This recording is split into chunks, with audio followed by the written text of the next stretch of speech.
So ayan, welcome back guys dito sa Claros Backyard Farm. So kung makikita nyo is gabi na ngayon. Ngayong araw kasi guys is bukas kasi is magpupurga na po tayo sa mga manok natin. Kasi meron din dito mga dumalaga guys na malapit na din po mag-breeding. Pupurgahin na po natin sila guys para ma-prepare na po natin sila sa breeding, para po malinis na din yung katawan ng ating mga manok, para wala pong sagabal sa pagbibreed nila. Ang importante na mag mag-flashing tayo guys, para po sa mga bulate sa tiyan ng ating mga alagang manok. So gabi natin ginagawa to guys dahil kasi kapag sa umaga nai-stress sila, sobrang init kasi guys. So bali sa gabi naman mas madali po silang hulihin at malamig ang temperatura ng sa gabi. Malamig ang temperatura, kaya less po yung stress ng ating mga sisiw. So bali time check tayo ngayon guys, ngayon alas 8 po na ng gabi.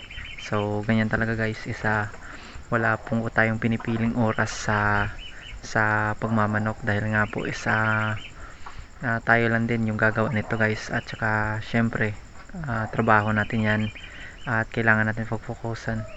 So kasi guys, na-experience ko din yan na once na hindi po tayo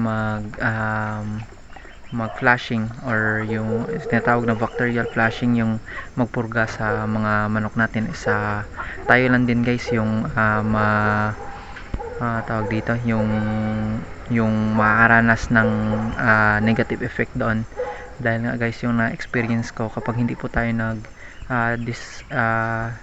tawag dito, nag-flashing or nagpurga, yung nangyayari guys mahina po yung pangingitlog ng manok, at saka madali po silang kapitan ng sakit kapag nangingitlog na. So yan guys, subaybayan nyo lang, kasi after nito guys, pag kinaumagahan, pag naihiwalay na natin yung lalaki sa babae, and then after nun, di muna natin sila papakainin ng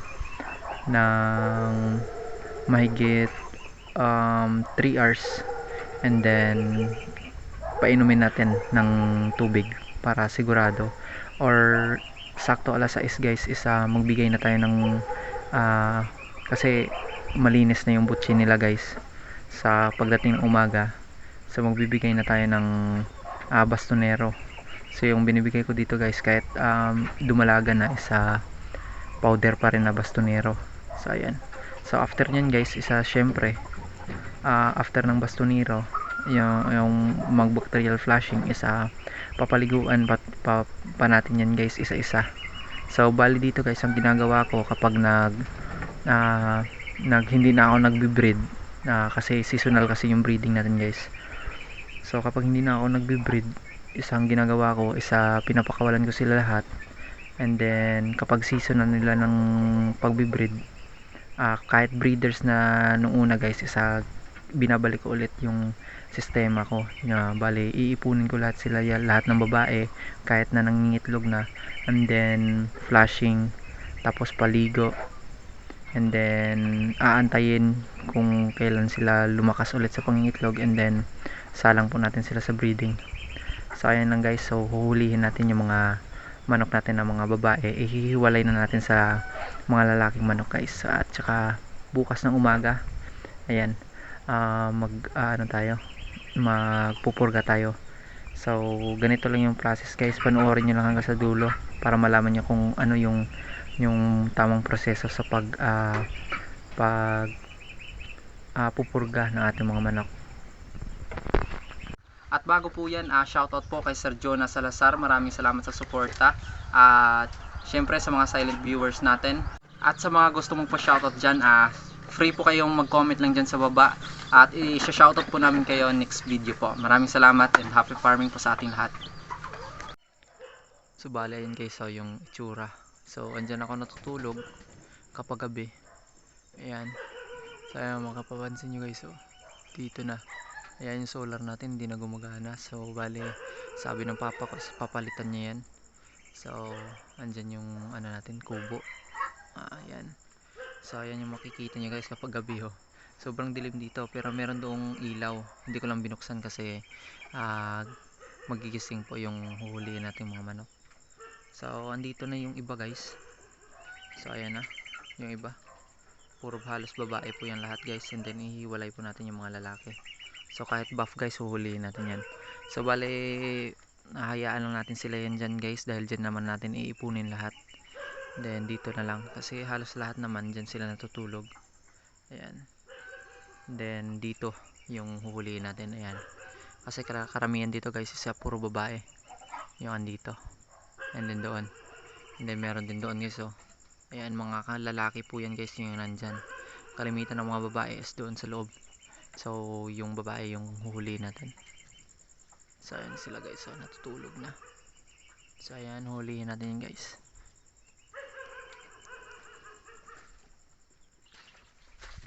So ayan guys, so yung mga manok natin. So ito po guys is a net para hindi po sila makalagpas doon sa kabila. So ayan, and then dito po yung iba. Ayan guys, yung mga babae natin na manok. So huhulihin natin yan kasi magbabalik na tayo sa breeding. Ayan. So bali guys, napansin ko dito is karamihan naman dito sa kulungan na ito is karamihan dito is puro babae. So ayan, so isa lang yung lalaki, yung black australarp lang. So para hindi tayo mahirapan is yan na lang yung kukunin natin, yung lalaki lang. Ihiwalay natin para dito na tayo mahirapan sa lipat. Ayan. Tsaka dito sa kabila.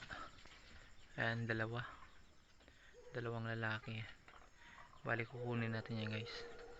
And then yung ibang babae doon sa kabila, kukunin natin, lilipat natin dito para isahan lang yung ano natin pag pupurga bukas.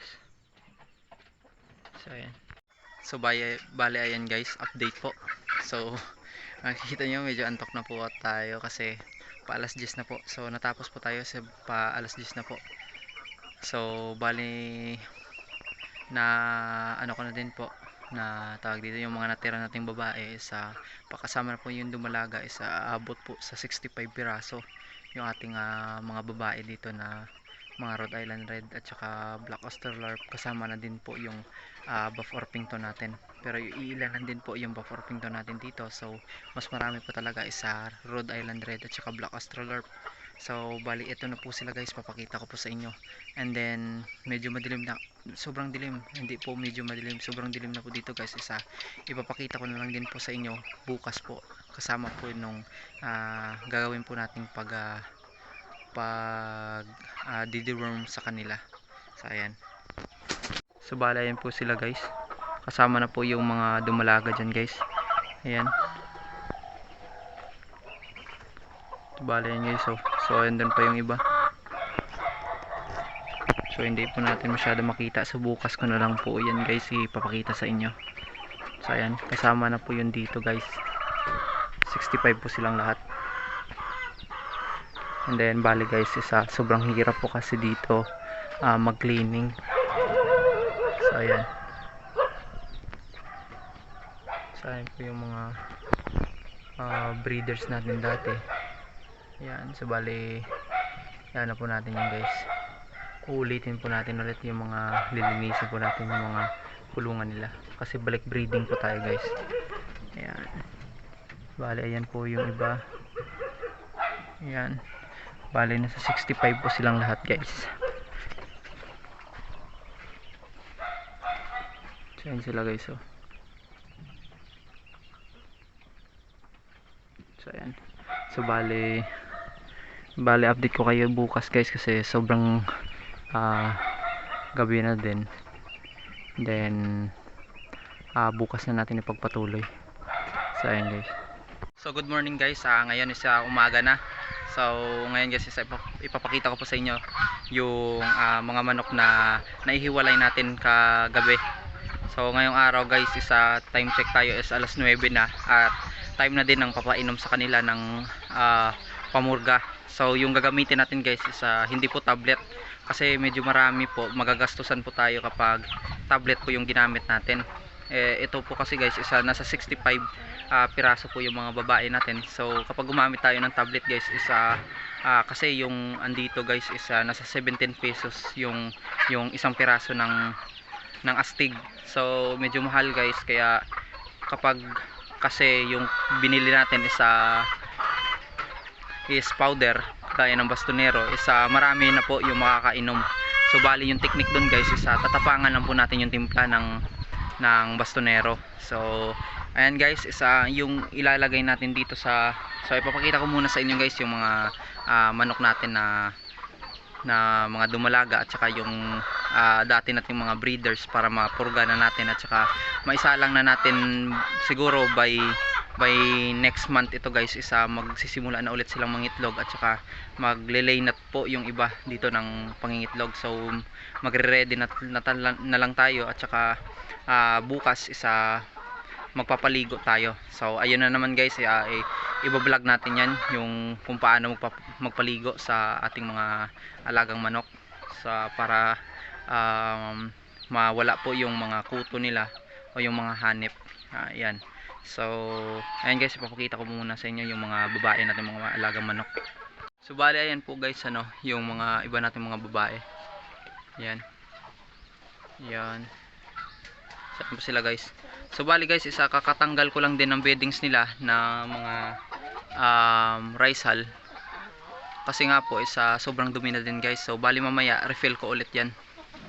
So ayan sila guys, and then lipat tayo dito sa kabila. So bali ito din po yung iba guys. So ayan, so andun po yung iba.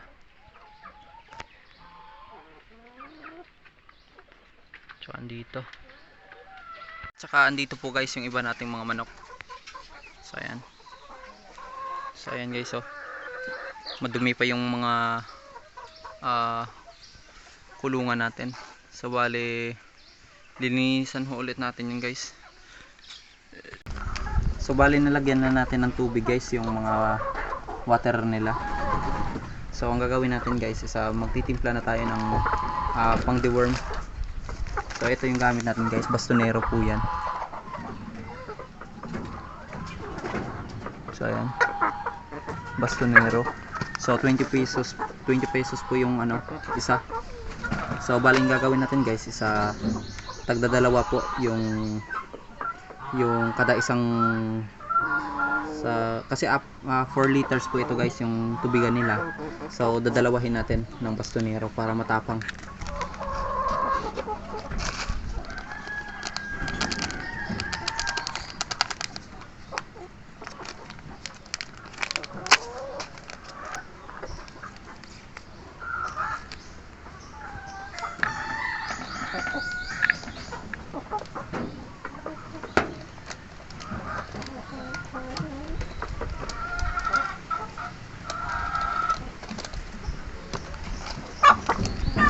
Isa po guys. Yan, dadalawahin natin para medyo matapang guys.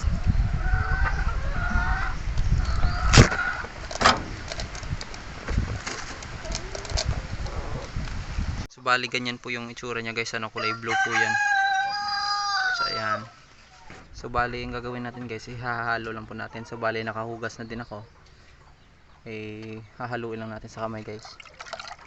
Hahaluin lang natin ang kamay yan, para mahalo po ng mabuti.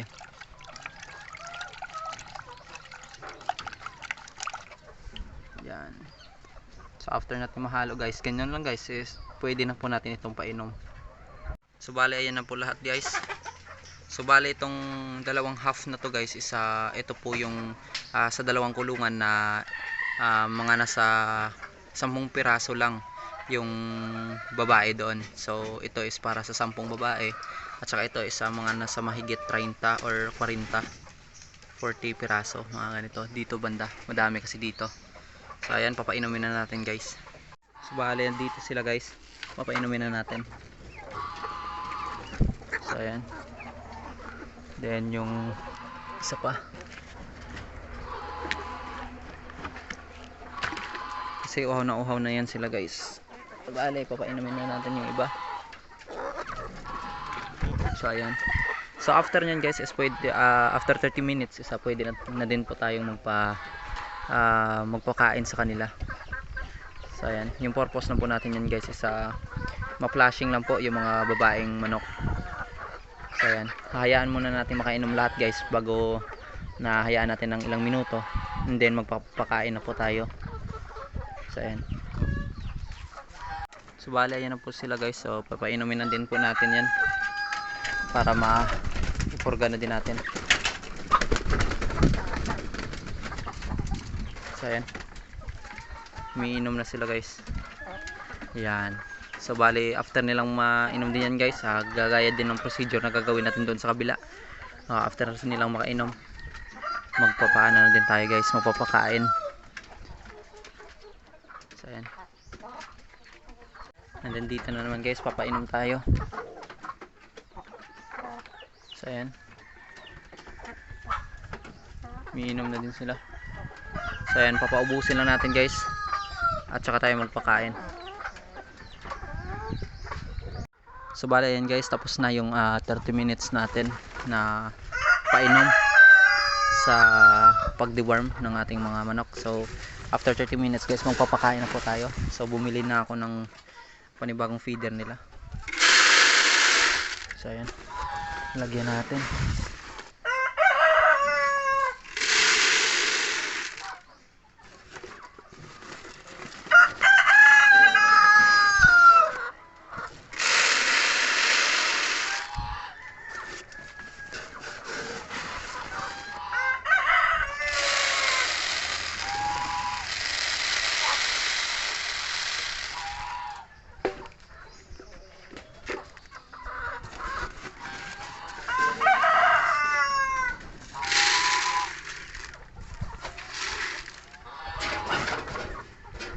Wala yan, bigay na natin guys kanila.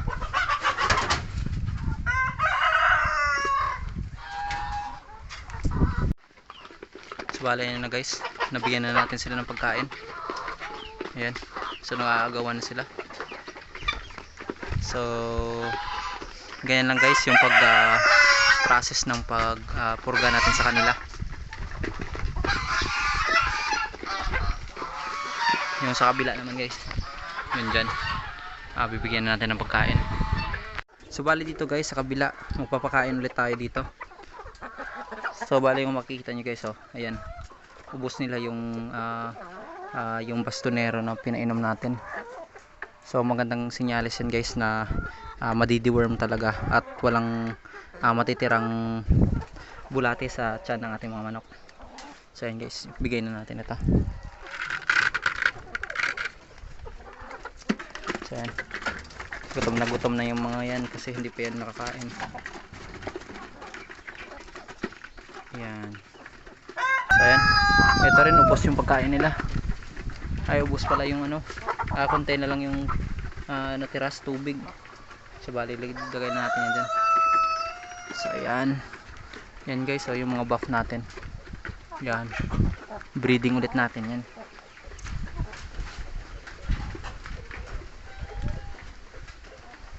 Yan.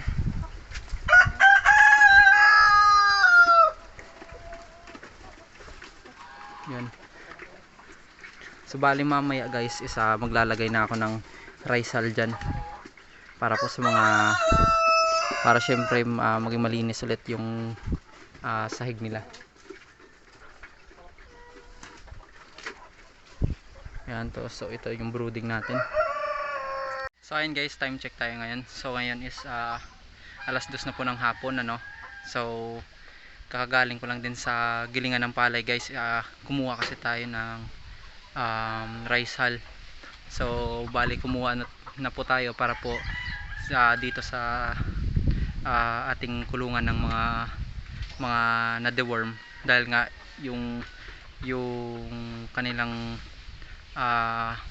inaapakan is lupa po. So bale mas maganda po talaga kapag Rizal, dahil nga ay mas madaling matuyo yung mga dumi nila. So bale ito po yung mga nakuha naming Rizal guys, tako. So ayan, ito po yung tinatawag na Rizal. So yung balat po ng palay. So ayan, so ito po yung magandang sapin kasi po dito sila minsan naglalaro at saka mas madaling matuyo yung dumi nila guys. So ayan, so ilagay na natin guys. So yung iba nandun na, so meron na din tayong nakapesto doon. So bali ilalagay na lang natin, ipapakita ko pa sa inyo guys.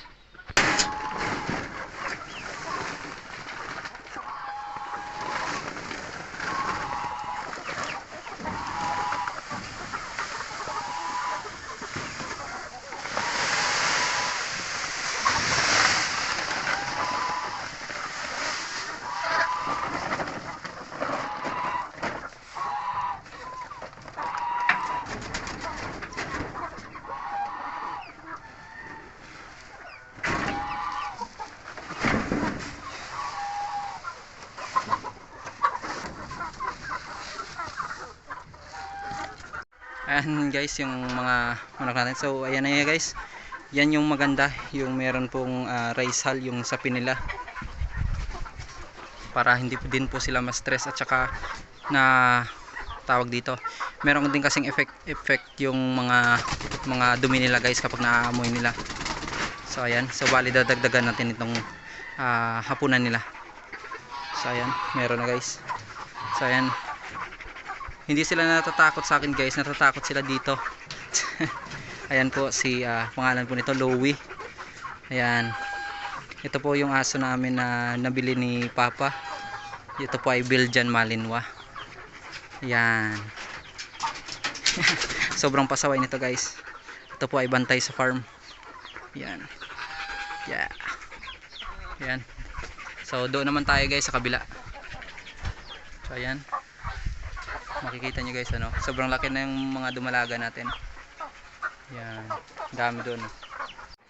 So bali dito na naman tayo guys, ayan, kasi yung lapag nila is lupa na. So dito na rin nakapwesto. Ayan, so lalagay natin dyan guys, para maganda po yung maging kulungan nila. Ayan sila guys. So bali update guys. So ito na po guys. So ayan na po yung itsura kapag merong tawag dito, kapag meron pong ipa. So ayan po ang mga manok natin, para meron po silang kakaykayin. Yan. Yan, na-deworm na yan guys. So bali bukas papaliguan po natin sila.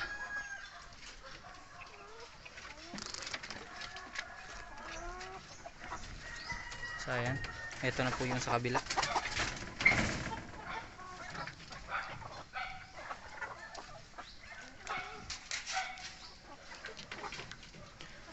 Mas maganda yung may ipa guys, kasi madali pong matuyo yung dumi nila, at hindi po tayo pa linis ng linis. Ayan. Shh, Louie, pasaway ko kasi talaga itong aso namin. Ayan, so bali may next vlog pa tayo guys, kasi itong nasa brooding natin is may reserve po dyan na mga sisiyo guys. Bali i-deliver natin, and then ipapakita ko pa sa inyo yung documentation ng ating pag-transaction sa mga sisiyo natin. So ayan, tsaka dito, yan.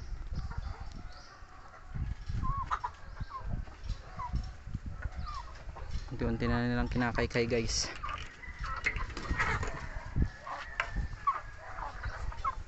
Yan sila, 65 piraso ng mga dumalaga.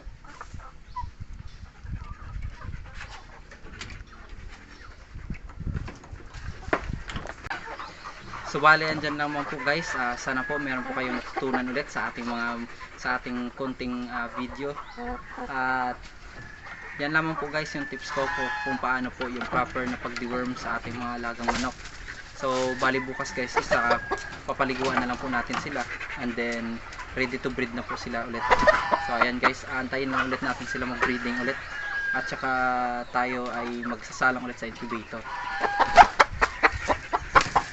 So bali ayun guys, hanggang dyan lang po muna yung vlog natin for today.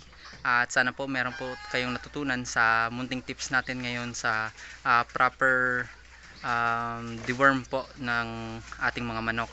So again guys, maraming salamat po sa mga sumusuporta sa Claros Backyard Farm, at happy farming po, at God bless po sa ating lahat.